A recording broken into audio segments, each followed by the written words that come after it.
예전에 수험생 우리 학생과 부모가 저를 찾아온 적이 있습니다. 목사님, 고민이 있다는 것입니다. 그러면서 하는 이야기가 무엇이 하나님의 뜻인지 잘 모르겠습니다. 이렇게 이야기를 하는 거예요. 저도 궁금했습니다. 왜 그렇습니까? 라고 물어보니까 먼저 수험생인 이 딸, 자매가 이야기하기를, 목사님, 저에게는 꿈이 있습니다. 저는 사회복지를 전공해서 어려운 또 사람들, 무언가 또 나의 도움이 필요한 사람들을 섬기고 돕는 그런 일을 하고 싶습니다. 이야기를 하는 거예요. 여기까지는 좋았습니다. 그런데 함께 오신 우리 어머니 집사님께서 또 다른 이야기를 하는 것입니다. 목사님, 저는 우리 딸이 힘들게 사는 것을 원치 않습니다. 사회복지가 참 좋긴 한데 아직도 수고하는 것에 비하면 이 사례라고 할까요?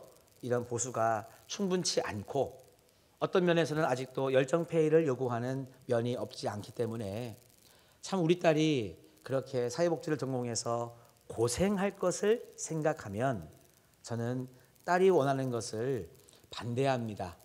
오히려 경영이나 경제학을 전공해서 취업하기 좋은 그런 공부를 하면 좋겠습니다.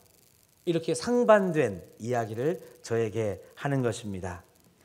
그러면서 목사님, 하나님의 뜻이 무엇일까요? 어떤 선택이 하나님의 뜻일까요? 라고 이렇게 저에게 물어보았습니다. 자, 사랑하는 성도 여러분, 여러분들 생각에는 어떤 선택이 하나님의 뜻인 것 같습니까?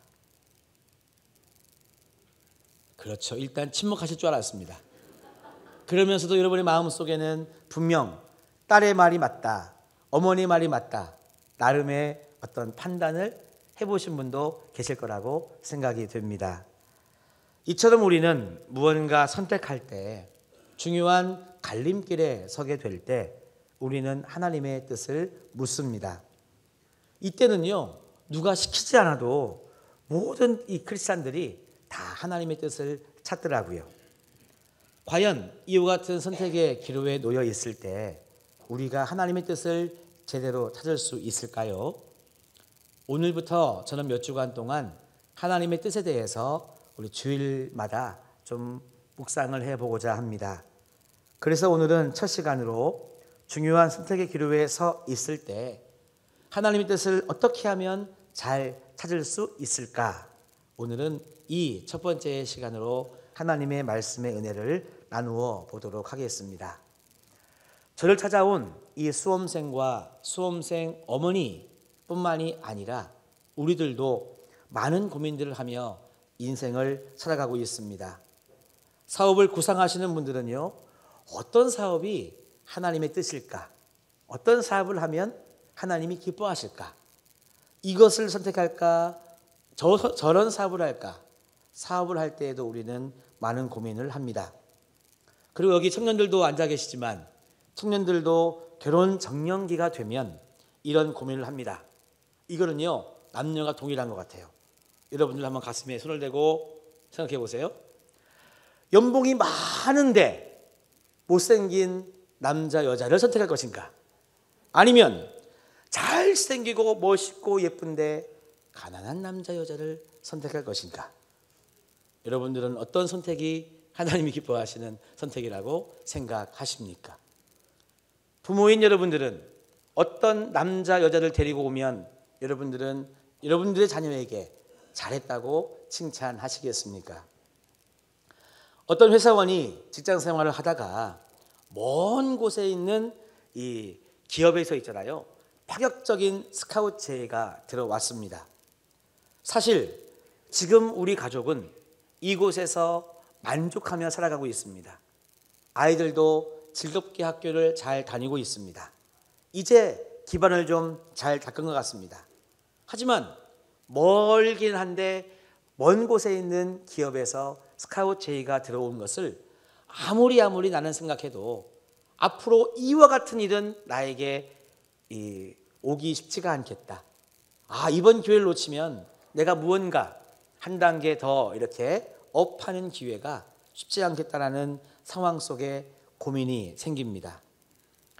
내가 이 기회를 잡아 멀리 떠나야 할지, 아니면 이곳에서 가족들과 함께 안정적으로 만족하며 살아가야 될지.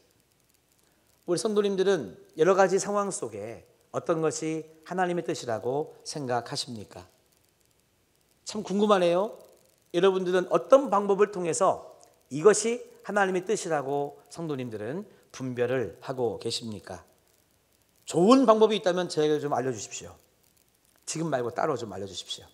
그럼 저도 참고하도록 하겠습니다.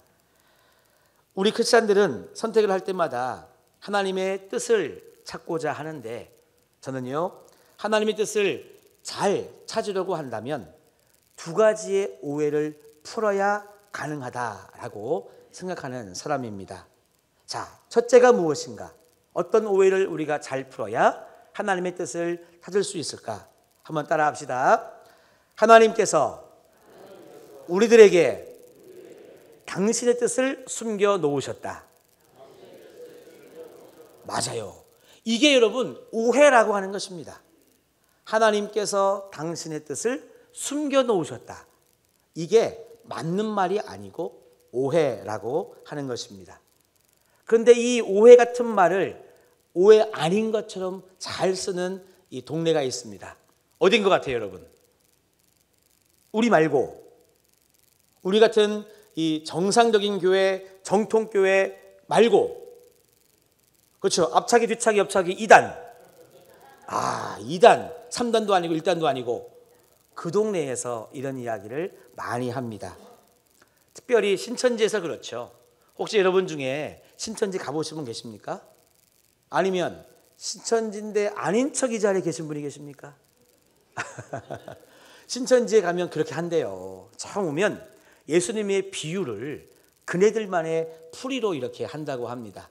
그러면서 기성교회, 다른 교회는 다 틀려먹었다고, 여기에서 우리가 가르쳐주는 이 비유풀이가 올바른 풀이고 우리만이 성령의 진리, 하나님의 말씀을 올바로 가르치는 곳이라고, 여기에 와야만 구원받는다, 이렇게 여러분 가르친다고 합니다. 저는 참 궁금합니다. 과연 하나님께서 오늘날까지 하나님의 뜻을 숨겨놓고 계시다가 신천지에게만, 옆차기, 앞차기, 뒤차기 2단에게만 하나님의 뜻을 과연 보여주시는가 하는 궁금함입니다. 여러분, 저를 따라 하실까요? 하나님은 나를 사랑하신다. 믿으십니까? 하나님이 나를 사랑하신다는 것을 우리가 분명히 믿는다면, 이렇게 하나님이 나를 사랑하셔서 당신의 독생자까지도 아낌없이 주시는 하나님이 무슨 이유가 있어서 여러분 당신의 뜻을 사랑하는 우리들에게 숨기실까 하는 것입니다. 따지면 하나님은 당신의 뜻을 우리들에게 숨길 이유가 있다 없다? 요즘 젊은 아이들의 말로 1도 없다는 것입니다. 하나도 없다는 것입니다. 그런데 우리는 선택의 기로에 서기만 하면 왜 하나님의 뜻이 안 보이는 걸까요? 그렇지 않습니까? 한번 우리 생각해 봅시다. 100번, 1000번, 10,000번 우리가 양보해서 하나님이 당신의 뜻을 숨겨 놓아야 될 이유가 있다고 우리가 그렇게 한번 가정을 해보자는 것입니다. 혹시 하나님이 당신의 뜻을 숨겨 놓아야 할 이유가 있다 하더라도 숨기는 이유가 우리를 골탕 먹이거나 우리를 불행에 빠지게 하거나 아니면 넘어지되 아주 넘어져서 일어나지 못하도록 하는 하나님의 그런 마음이 있어서 여러분 당신의 뜻을 숨기실까요? 결코 그렇지 않다는 것입니다. 우리 사랑하는 자녀들이 어릴 때 자녀들과 숨바꼭질 해보신 분들 많이 계시죠? 저희 집도 1번, 2번, 3번 세 아이들이 얼마 전 어릴 때만 해도 아빠한테 자꾸 숨바꼭질 놀이하자고 보챘던 시절이 많았습니다. 그래가지고요, 아이들이 숨으면 아빠가 찾고 반대로 가끔씩 아빠인 저를 보고 술래를 하라고 해서 아이들을 찾았던 때가 있습니다. 근데요, 반대로 아이들이 숨으면 제가 잘 찾을 수 있어요, 없어요? 아이들이 숨으면 저는 잘 찾죠. 헷갈리시면 안 돼요. 아이들이 집 안에 숨었어요. 어디 저기 포항시에 나가가지고 숨은 게 아니라 그냥 집 안에 숨었어요. 그러면 아빠는 집안의 구조를 눈 감고도 찾아갈 수 있는데 눈 뜨면 다 갈 수 있기 때문에 아이들이 다 숨어도 찾아낼 수 있죠. 근데 아이들에 비해서 반대로 이번에 아빠가 숨어봐 해가지고 아빠가 숨었다고 칩시다. 제가 숨기 딱 알맞은 체형입니다. 하나님께서 저를 아이들과 숨바꼭질 할 때 꼭꼭 숨으면 못 찾을 수 있도록 대한민국의 표준 키와 적당한 체형을 저에게 주신 줄로 믿습니다. 저는 자존감이 넘치는 사람입니다, 여러분. 뭐가 꿀릴 게 있습니까? 결혼했지, 구원받았지. 네. 아이고 할렐루야. 네. 자, 제가 숨는데 여러분, 만약에 아이들이 저를 잘 못 찾는다고 생각을 해봅시다. 그러면 저는 어떻게 할 것 같아요? 아싸, 우리 애들이 아빠를 못 찾는구나, 이렇게 좋아할 것 같아요? 아니면 이렇게 좀 인기척을 내면서 아빠가 여기 있다고 사인을 줄 것 같아요? 그렇죠? 제가 숨으면 못 찾아요. 제가 딱 좋은 체형이라. 그럼에도 불구하고 괜히 이 뒷발 하나 이렇게 뒤로 내밀고 하면서 일부러 보여줄 것 같아요? 안 보여줄 것 같아요? 그렇죠. 이 숨바꼭질의 목적이 뭡니까? 진짜 꼭꼭 숨어서 아이들이 아빠를 못 찾도록 하는 게 목적이 아니라 그렇게 찾을 수 있도록, 찾아서 아이들이 아빠 하면서 찾았다고 막 아빠 등도 한번 두들기는 게 아니라 때리고 그러면서 이제는 우리가 숨을게 아빠가 술래해. 여러분, 이런 재미에 숨바꼭질 하는 거 아니겠습니까? 만약에 아이들이 찾지 못하도록 정말 꽁꽁 숨어가지고 아싸, 아이들이 나를 못 찾았다, 그것 때문에 여러분 기뻐하는 아버지가 계신다고 한다면, 어머니가 계신다고 한다면 예배 후에 병원을 방문해 보셔야 된다고 생각이 됩니다. 어떤 아빠가 아이들이 못 찾도록 그렇게 꽁꽁 숨는단 말입니까? 어떤 엄마가 아이들이 나를 못 찾는다고 기뻐할 수 있겠느냐 하는 것입니다. 우리 하나님께서 여러 가지 선택 속에 정답을 숨겨놓고 그것을 보여주지 않고 우리로 하여금 혼란스럽고 갈등하도록 절대 만드시지 않는다는 것입니다. 저는 그래서 확실합니다. 하나님은 우리를 골탕 먹이시는 분이 아니시다. 하나님은 분명히 우리를 향한 선한 계획이 있으시다. 하나님의 마음은 선하다.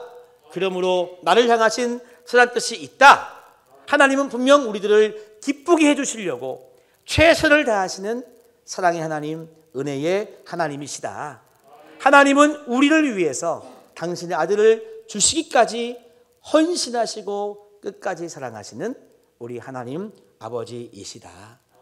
저는 이 사실을 분명히 확신하는 목사입니다. 하나님은요, 이 세상에 어떤 풍파가 몰려와도 우리가 행복하게 살기를 바라시는 분이 하나님이십니다. 그렇기 때문에 이런 하나님께서 우리들에게 당신의 뜻을 숨겨 놓을 리가 없다는 거예요. 그러므로 하나님의 뜻은 우리가 찾아내야 할 숨겨진 것이 아니라고 하는 것입니다. 오히려 하나님은 당신의 뜻을 우리가 알 수 있도록 열어놓으셨고 우리들에게 보여주셨습니다. 그러므로 우리는요, 하나님의 뜻을 알 수 있다는 거예요. 어떤 방법으로 알 수 있을까요? 따라합시다. 성경. 그렇죠. 하나님의 말씀만큼 분명한 뜻을 알 수 있는 것은 없습니다. 혹시 성도님들 중에 나 이날 이때껏 예수를 믿으면서 성경 말씀을 한 번도 읽은 적이 없다, 그런 분이 혹시 계시면 읽으셔야죠. 읽어야 하나님의 뜻을 알 수 있죠. 혹시라도 내가 이날 이때껏 교회를 다니면서 기도라고는 한 번도 해본 적이 없다, 기도하셔야죠. 어떻게 말씀을 읽지 않고 기도 안 하면서 하나님의 뜻을 알 수 있겠습니까? 다시 말하면 우리는 하나님 말씀을 가까이 하는 사람들이요, 기도하는 사람들이기 때문에 우리는 그것을 통해서 하나님의 뜻을 우리는 알 수 있다는 것입니다. 따라합시다. 창조물. 하나님이 창조하신 이 세상 만물을 바라볼 때 우리는 하나님의 뜻을 알 수 있습니다. 따라합시다. 나와 관계된 모든 것들. 맞아요. 나와 관계된 모든 관계를 통해서도 우리는 하나님의 뜻을 알 수 있습니다. 그러므로 여러분, 우리가 하나님의 뜻을 잘 알지 못하는 것은 내가 성경을 읽지 않음도 아니요, 기도하지 않음도 아니요, 내가 하나님이 창조하신 창조물을 바라보지 못함도 아니요, 나는 혼자 살아서 그 무엇과도 관계를 안 하며 살고 있는 것도 아니기 때문입니다. 여러분, 우리가 하나님의 뜻을 잘 알지 못하는 것은 우리가 추구하는 것과 하나님이 원하시는 것이 다르기 때문입니다. 분명한 하나님의 뜻은 이것이라고 믿습니다. 여러분, 선택의 기로에 있을 때 낮은 자리를 택하면 하나님의 뜻인 줄로 믿습니다. 그리고 내가 선택의 기로에 있을 때 좁은 길을 택하시면 하나님의 뜻인 줄로 믿습니다. 그래요, 여러분. 낮은 자리가 하나님의 뜻이요, 좁은 길이 하나님의 뜻인데 왜 우리가 여러분 하나님의 뜻이 무엇인지를 모르고 고민하느냐? 그 이유는 우리의 욕심 때문이라고 저는 생각을 합니다. 따라해 봅시다. 나의 욕심. 그래요. 내 욕심이 하나님의 뜻을 올바르게 보지 못하도록 가로막고 있다는 것입니다. 내 욕심 때문에 선택의 기로에 서 있을 때 고민이 참 많은 겁니다. 이것을 택하면 하나님의 뜻인 것 같은데, 그런데 내게 손해가 막심해, 어려워, 이것으로 내 만족을 채울 수 없어. 욕심을 생각하기 때문에, 욕심이 있기 때문에 늘 선택의 애로사항이 많다는 것입니다. 혹시 여러분들 중에 목사님, 저는 욕심이 없어요 라고 하시는 분이 계실 수도 있기 때문에 다른 것으로도 한번 이야기해 보겠습니다. 자, 여기 A와 B가 있습니다. 오른쪽과 왼쪽이 있습니다. 만약에 오른쪽을 택하든 왼쪽을 택하든 A를 택하든 B를 택하든 무언가 하나를 선택해야 될 때 망설이게 된다면 왜 망설입니까? 이것을 택했을 때 이 선택의 결과가 어떻게 될지 잘 모르기 때문에, 미래가 불투명하기 때문에 여러분 걱정하시는 거 아니겠습니까? 만약에 이 왼쪽 것을 선택하면 많은 수익이 있다, 집이 넓어진다, 땅이 넓어진다, 건강해진다, 이런 여러분 확실한 보장이 있으면 왜 선택을 주저하시겠어요? 벌써 진작 선택했지요. 오히려 결과가 불확실하기 때문에 우리는 망설이는데요.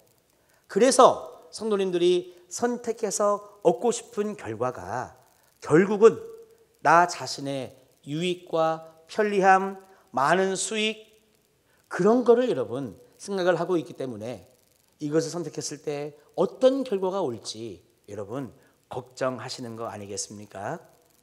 만약에 우리가 무엇을 선택하든 내가 이 선택을 하는 기준이 하나님의 영광을 위해서 내가 선택한다라고 하는 신앙의 고백이 있다면 여러분 분명 저는요 이렇게 믿어요. 하나님의 영광을 위해서 이것을 선택했는데 하나님께서 당신의 영광을 위하여 이것을 선택한 나의 모든 삶을 책임져 주시지 않겠느냐라고 하는 마음인 것입니다. 여러분, 하나님의 영광을 위하여 내가 선택했다면, 결정했다면 하나님께서 책임져 주실 것을 믿으시는 우리 모두가 되시기를 간절히 소망합니다. 맞아요. 그래서 여러분 하나님께서 우리들에게 말씀해 주시고 있습니다. 고린도전서 10장 31절의 말씀을 다 같이 한 목소리로 봉독해 보시겠습니다. 그런즉 너희가 먹든지 마시든지 무엇을 하든지 다 하나님의 영광을 위하여 하라. 아멘. 맞아요. 하나님의 영광을 위하여 내가 선택했는데 혹시 그 선택이 잘못된 선택이에요. 그러면 저는 전능하신 하나님께서 그 잘못된 선택까지도 선용하사 합력하여 선을 이루어 주실 줄로 믿습니다. 그러니까요, 우리가 선택의 기로에 있을 때, 무엇인가를 선택해야 될 때 우리는 고민할 필요가 없습니다. 낮은 자리를 택하고 좁은 길을 택하면 분명합니다.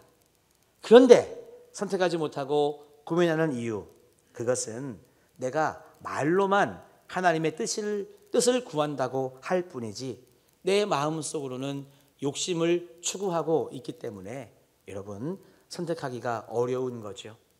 그래서 선택 이후의 결과가 어떠할지 불안해서 선택을 뒤로 미루는 것이죠. 자, 여러분, 두 손을 저처럼 펴보실까요? 네, 반짝반짝. 네, 아이고, 제가 괜히 유치원생들처럼 말씀드려서 죄송합니다. 자, 두 손을 꽉 쥐어봅시다. 꽉 쥐어봅시다. 만약에 지금 여러분들이 이렇게 한 것처럼 나의 욕심을 꽉 쥐고 있으면 하나님이 그 어떤 좋은 것을 주신들 우리는 받을 수가 없습니다. 여러분, 꼭 쥐은 손 한번 펴보시기 바랍니다. 핀 다음에 이렇게 해보시겠습니까? 내가 욕심을 내려놓으면 하나님께서는요, 분명 우리가 받아 누릴 만한 좋은 것을 주실 때 우리는 할렐루야 아멘 하면서 이것을 받게 되는 축복된 사람들이 될 줄로 믿습니다. 그래서 여러분, 하나님의 뜻이 무엇인가 구하실 때에 우리는 철저하게 욕심을 내려놓아야 됩니다. 그러면서 하나님이 나에게 무엇을 말씀하시고 무엇을 원하시며 그래서 내가 무엇을 하기를 원하시는지 우리는 기다리는, 잠잠히 기다리는 믿음의 성도가 되어야 되는 것입니다. 오늘 주시는 말씀 시편 25편 4절과 5절의 말씀을 한번 다 같이 읽어 보시겠습니다. 여호와여, 주의 도를 내게 보이시고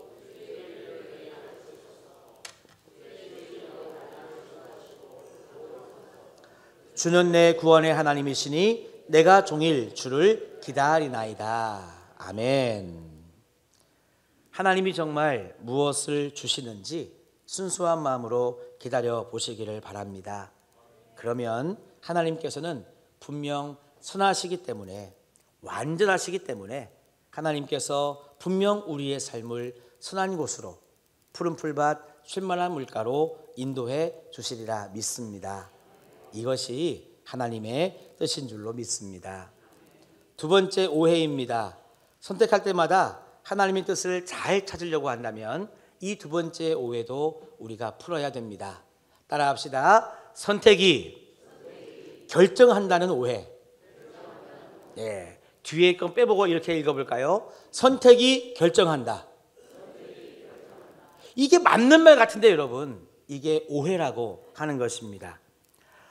우리가 어떤 것을 선택하느냐보다 더 중요한 것이 있습니다. 그것을 선택한 후에 그래서 내가 어떤 자세로 살아가느냐, 우리의 삶의 태도, 믿음의 태도가 더 중요하다는 것입니다. 우리는 선택의 결과를 결정한다고 믿고 있습니다. 왜냐하면 80년대 어느 전자제품 회사에서 만들어낸 기가 막힌 광고 때문입니다. 순간의 선택이 10년을 좌우한다. 이런 거 들어보신 적 있죠?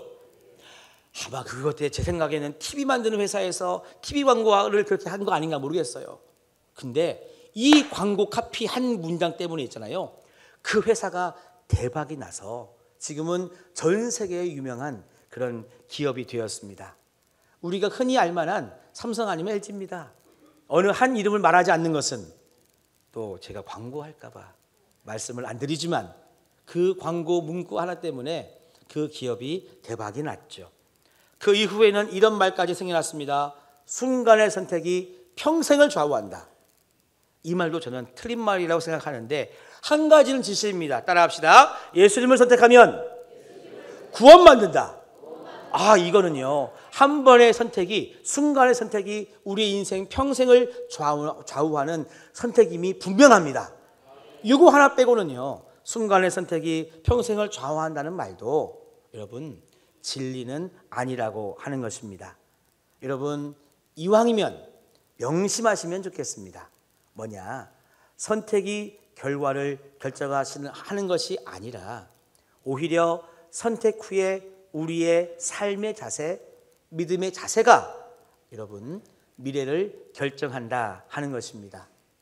설사 좋은 선택을 해놓고도 믿음 없이 불성실하게 살아가는 사람, 설사 나쁜 선택을 했지만 하나님이 내 삶을 인도해 주신다, 축복해 주신다고 하는 믿음으로 성실하게 살아가는 사람, 두 사람의 삶의 결과가 어떻게 나타날까요? 저는 선택보다 더 중요한 것은 그 이후에 어떤 자세로 살아가느냐, 이것이 더 중요하다고 믿습니다.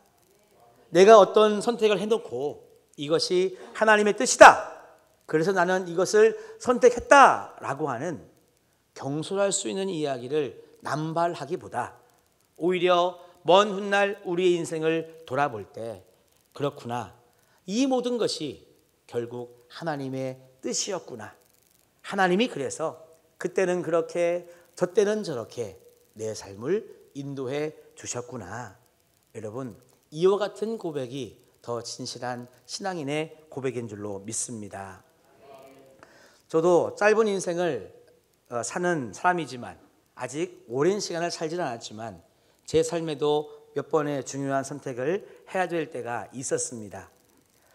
그 중에 저는 아무리 생각해도 제 삶의 첫 번째 중요한 선택은 진로에 대한 선택이었다고 저는 생각을 합니다.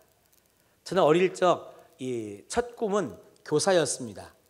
선생님의 모습이 얼마나 좋아 보였는지 저도 나중에 크면 가르치는 선생님이 되고 싶다 하는 생각을 하고 자라왔습니다.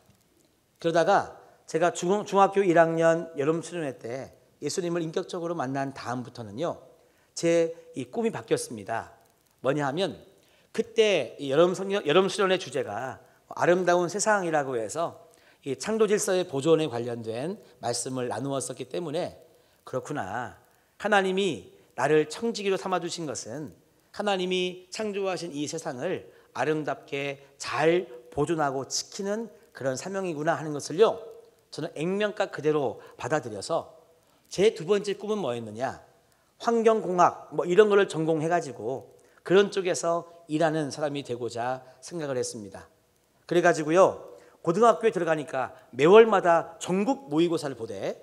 그래가지고 전국 모의고사를 보면 꼭 이렇게 대학 지망을 이렇게 해가지고 나중에 뭐 합격 불합격 몇 순위 막 이런 거 예전에 나왔었습니다. 제가 성적이 잘 나올 때는 고려대학교 토목환경공학과를 지원했고, 적당하게 나오면 서울시립대학교 환경공학과를 지원했고, 애매할 때는 또 다른 지역의 뭐 국립대학교도 지원해보고, 그런 재미로 고2 여름방학까지 지냈습니다. 그런데 고2 여름방학이 되었을 때 하나님께서 저에게 물어보시는 거예요. 야 민서가, 너 지금 네가 바라고 있는 환경공학을 전공하면 너 혼자 할 수 있는 거냐, 그거 다른 사람들이랑 같이 할 수 있는 거냐, 이런 질문을 하시는 거예요. 제가 말씀을 드렸죠. 그거 전공하면 아무래도 저 혼자 뭐 해야 되겠죠, 이런 답을 드리니까 하나님께서 저에게 이런 감동을 주시는 겁니다. 너 원래 어릴 때 교사의 꿈이 있었지, 가르치는 거 너 하고 싶었지, 그리고 지금 너는 환경공학을 전공해서 내가 만들어 놓은 이 세상을 아름답게 보존하고 가꾸는 것을 너 바라고 있지. 야, 이거 같이 할 수 있는 길이 있어. 뭐냐면 네가 목사가 되어서 교회에서 성도들에게 말씀을 전하고 말씀을 가르치면 네가 어릴 때 가지고 있었던 가르치는 일도 할 수 있고, 게다가 네가 그렇게 감동을 받았던 내가 만들어 놓은 이 세상을 보존하고 가꾸는 이것을 가르치고 전해서 더 많은 사람들이 함께 할 수 있도록 네가 할 수 있어. 이런 감동이 저에게 왔습니다.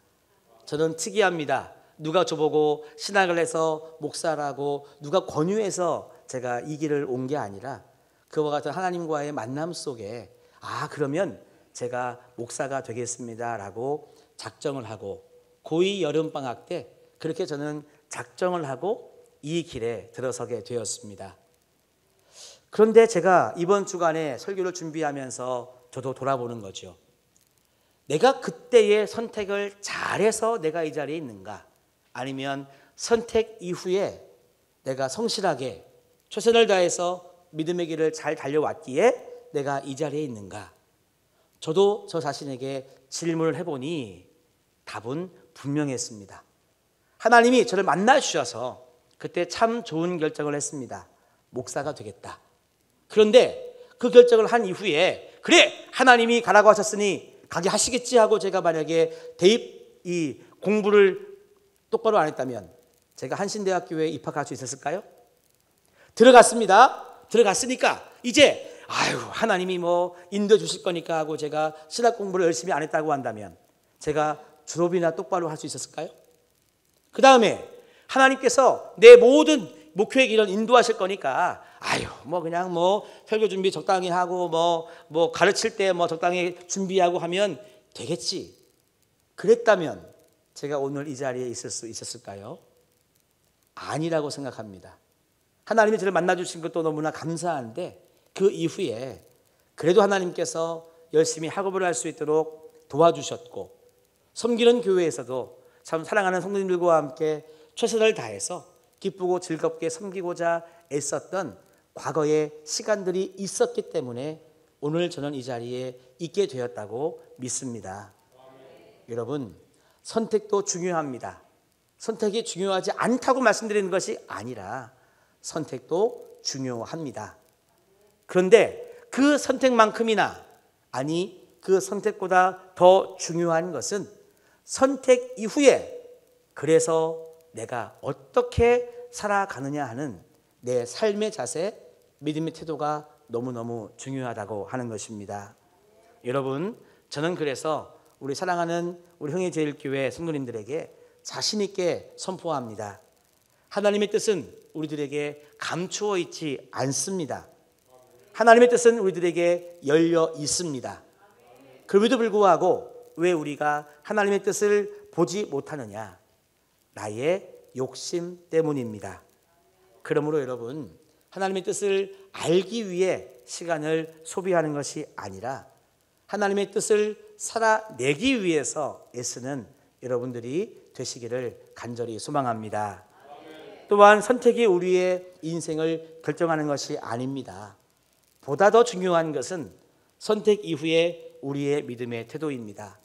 왜냐하면 하나님께서는 고린도전서 10장 31절의 말씀을 통해 우리들에게 깨우쳐 주셨기 때문입니다. 그런즉 너희가 먹든지 마시든지 무엇을 하든지 다 하나님의 영광을 위하여 하라. 이와 같은 믿음의 태도를 하나님은 축복하시기 때문에 우리는 고민할 필요가 없습니다. 하나님은 합력하여 선을 이루어주시는 분이시기 때문에 이것을 믿고 나아가면 여러분, 우리는 하나님의 뜻대로 살아가는 복된 존재가 되리라 믿습니다.